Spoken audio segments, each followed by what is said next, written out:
જશે અને કોંગ્રેસ આવશે આ બધા પાછા એટલે પાર્ટીની સીમાડામાં લોકોએ વેચાવાની જરૂર નથી.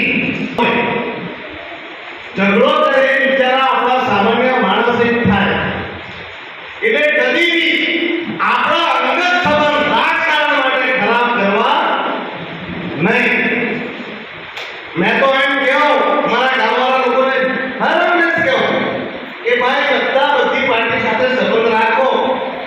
જ્યારે ગામમાં કોઈ મુસીબત આવે આપણા ભાજપમાં બી માણસ હોય, કોંગ્રેસમાં બી આપણા યુવાન હોય કે ભાઈ હોય કે બહેન હોય, બીજી પાર્ટીમાં બી હોય, તો આપણે એક મુસીબત માટે જેટલી પાર્ટીઓથી મુક્ત કરી શકીએ. આપણા ભાજપના માણસ હોય કહી શકે ભાઈ ભાજપવાળાને ફોન કર, કોંગ્રેસ વાળા કહે કે ભાઈ કોંગ્રેસ વાળાને ફોન કર, બીજી પાર્ટી વાળો અપક્ષ વાળો. તો આપણા કામ કરવા માટે 4 થી 5 લોકો આપણા સમક્ષ આપણી મદદ આવે. આપણે તો ઉદ્દેશ્ય એ છે કે આપણો ગામનો વિકાસ, આપણા પ્રદેશનો વિકાસ, આપણી સમસ્યાનું સમાધાન. આપણે કોઈ પાર્ટીનો ઠેકો લઈને થોડી બેઠેલા.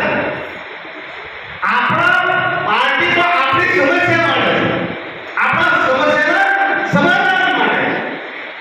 એટલે તમને કહો મારા દમણદીવમાં મને જે મદદ કરી એ તમામ સમાજની મદદ કરી. ને બીજી વાત કહું, હું પહેલો નેતા છું જે માટે ચૂંટણી ઊભો નહીં રહ્યો, જનતા લડી. હું તો માત્ર 5 વ્યક્તિ લઈને ચૂંટણી લડતો હતો સાંસદ. કેટલા? ખાલી 5. અને અમારા દમણદીવમાં તો અલગ જ વ્યવહાર. પૈસા વગર કોઈ બહાર નીકળે. પણ આ વખતે તો દમણમાં લોકોએ મને પૈસા આપ્યા, ઘરે ઘરથી પૈસા આપ્યા ને સાથે વોટ બી આપ્યા. અને આજે મને તમારી સમક્ષ સાંસદ બનાવીને મૂકી દીધો. મારું સન્માન નહીં, તમારા બધાનું સન્માન. ને એક વાત સાચી કહું, મને મદદ કરવા માટે મારા દમણદીવમાં જ નહીં હતા. દમણદીવમાં મારા આપણા મિત્રજી છે જતીનભાઈ કહેવાય, ચાલો ઓર ફિટનેસ મદદે લાગી છે. ત્યારે એક વાત કહું કે મેં તો ચૂંટણી લડ્યો ખાલી મારું નહીં, બાકી ચૂંટણી તો રોકી લડી ને મને જીતાડી. પાછો ગયો હું ત્યારે વિચારતો હતો, આજે બી કહું છું,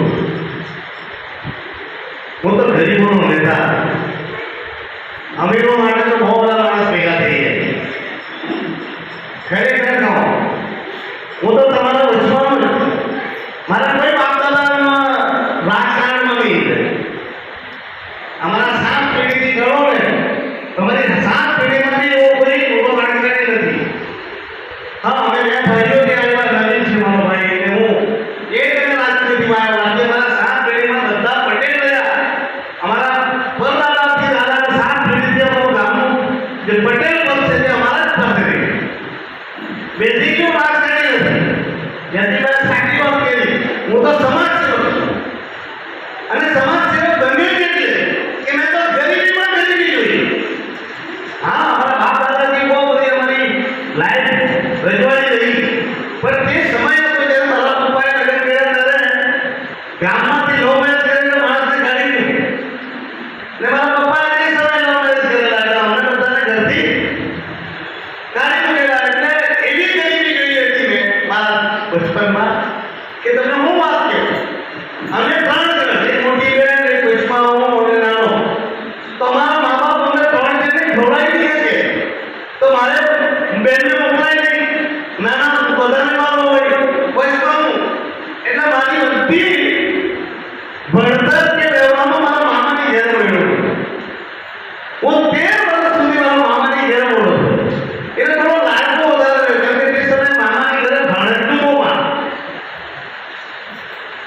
તો મામાની ઘરે જાઓ એટલે ત્યાં 2 વર્ષ રહ્યો તો આખું ગામ મારું માનવું. અને તમે સાચી વાત કહો, હોળી પટેલ જ નહીં, ત્યાંના ગણપતિ અમારા મણિયારમથી તમે ત્યાં પૂછો તો અમારું જે ડોરી ગામ છે કડિયા, તો મને મારા હોળી પટેલ મારા મામા કરતા વધારે મને આદિવાસી મારા ગણપતિ મારા મણિયારમથી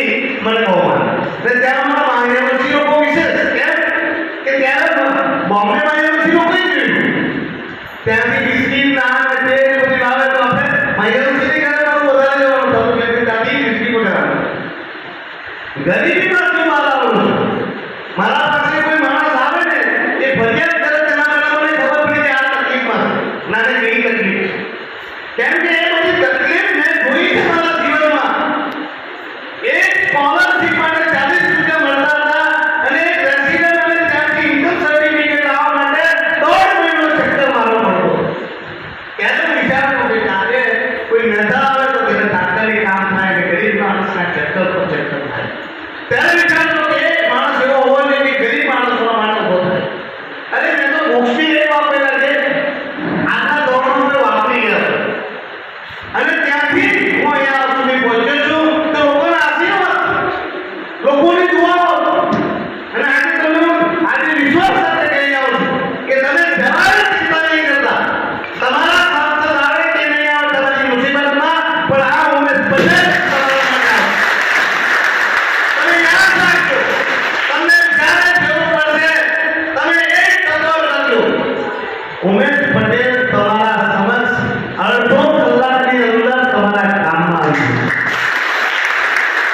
સાંસદોના સિવાડા નહીં હોય ને આમ પણ સેવા કરવાની ભાવના હોય ને તેને સીમાનું લડે જ નહીં. એટલે તમે બિલકુલ ચિંતા નહીં કરતા. પાછો કહેવો મારા ગામમાં તમારા ભાજપવાળા બી નહીં છે. મારી ટીમમાં કેટલા બધા ભાજપવાળા કોંગ્રેસવાળા બી છે અને મારી મદદ તેમને બી હોય. સામાજિક કામમાં કોઈ જઈ લેવા દેવો. હું ઇન્ડિપેન્ડન્ટ છું. મને આમ પણ ભાજપ કોંગ્રેસ સાથે કોઈ લેવા દેવા. મને તો મારા દમણદીવના પ્રશ્ન સોલ્વ કરવા છે. પ્રદેશના પ્રોબ્લેમ સોલ્વ કરવા છે. એમની સમસ્યાથી છુટકારો અપાવવાનો છે. તો દમણદીવ સાથે તમે બી છે. તમારી બી સમસ્યા એ મારી છે. તમારા શું કે મારા શું? મારું શું કે તમારું શું? એટલે દરેક કામમાં હું તમારા જોડે છું. યતીનભાઈ ઉદ્યોગ આવ્યો ત્યારે પેલા લોકોને કીધું કે આવડું મારા માટે પહેલાથી જાણીતું ને પરિસ્થિતિને મારો જ છે. ને તમે જો યતીનભાઈ કહેતા હતા ખરેખર ભંડારી સમાજ એ ભાજપનું ગઢ ગણાય. પણ તમે દાવા સાથે કહો કે આ વખતે દમણમાં 80% ભંડારી સમાજે મને સમર્થન. માછી સમાજ, શેખા સમાજ, માંગેલા સમાજ એ બી ભાજપનું જ ગઢ. પણ આ વખતે એ લોકોએ બી મને એકદમ પૂરી સમર્થન આપ્યું. તમે બીજી વાત કહો આદિવાસી લોકો માટે અમારે ત્યાં બહુ બધી વાત એમ કહેવાય કે આદિવાસી લોકોને બિચારા ખાવા પીવા કરી દે એમના પર એવું લાલચન લાગે એ તો ખાવા પીવા વગર પૈસા વગર નહીં આપે. પણ તમને સાચે સાચે કહું દમણનું લાભ લીધે જોજો.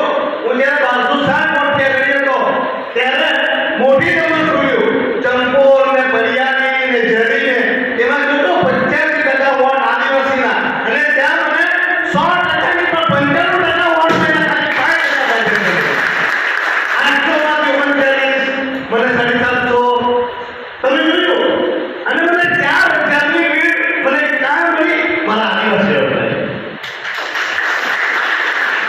એટલે તમને પાછું કહેવાનું યંગસ્ટરોને ખાસ કરીને કહેવાનું હારવાનું પરમાત્મા પરમેશ્વર પર વિશ્વાસ રાખો. કોઈ એવી શક્તિ જરૂર છે તમારી નીતિ સાફ હોય તો પરમાત્મા પરમેશ્વર તમારી મદદ કરે ને. ગભરાવો નહીં, ડરો નહીં. જો ખોટું થતું હોય તો ખોટું અને સાચું હોય તો સાચું. ખોટું હોય તો મોઢા પર ખુલીને કહી દો. બાકી આપણા ગીતામાં કીધેલું છે કે આપણે જે ખોટું જતા જોઈએ ને એ પણ આપણે પાપમાં ભોગી જ લઈએ. મારી તો એક આદત ખોટું કરતો હોય ને મારો ફાધર બી હોય તો તેની વિરુદ્ધ થઈ જાઉં. મને કોઈ સાથે કોઈ લેવા નથી પણ કોઈ ગરીબ કોઈ લૂંટાતો હોય ને તો આપણે પહેલા ઉભા થઈ જાઓ. તમે મારું સન્માન કર્યું, મને જે માન આપ્યું એ બધા તમારો હૃદયપૂર્વક હું આ તમારો ઋણી રહીશ અને હું જ્યાં સુધી સાંસદ રહીશ ત્યાં સુધી હું તમારો બધાનો આભારી રહીશ. ને તમે નિશ્ચિત રહેજો અને મારા પર વિશ્વાસ રાખજો. હજુ તો થોડો નવો છો પાર્લામેન્ટમાં, થોડો સમય મને જરૂર લાગશે પણ તમે પણ ચિંતા નહીં કરતા. તમને જ્યારે જરૂર પડે ત્યારે તમારો સાંસદ ઉમેશ પટેલને સમજજો. હું તમારા સાથે રહીશ, તમારી જોડે રહીશ, તમારા હર કામમાં તમારી હર મુસીબતમાં હું તમારા સાથે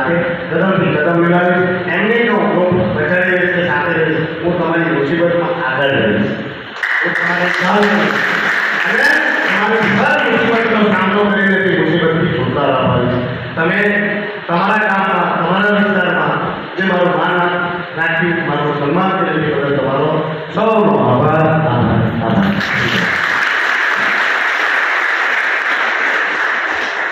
ખૂબ સરસ વાત ઉમેશભાઈ કરી અને ઉમેશભાઈએ પણ આપણો આભાર વ્યક્ત કર્યો. આભાર નથી ઉમેશભાઈ, એ અમારી ફરજ છે. એટલે આપણું આ જે અહીં આપણે આમંત્રણ આપ્યું અને આ સૌ ભેગા થયા. હવે આપણે આ કાર્યક્રમ પછી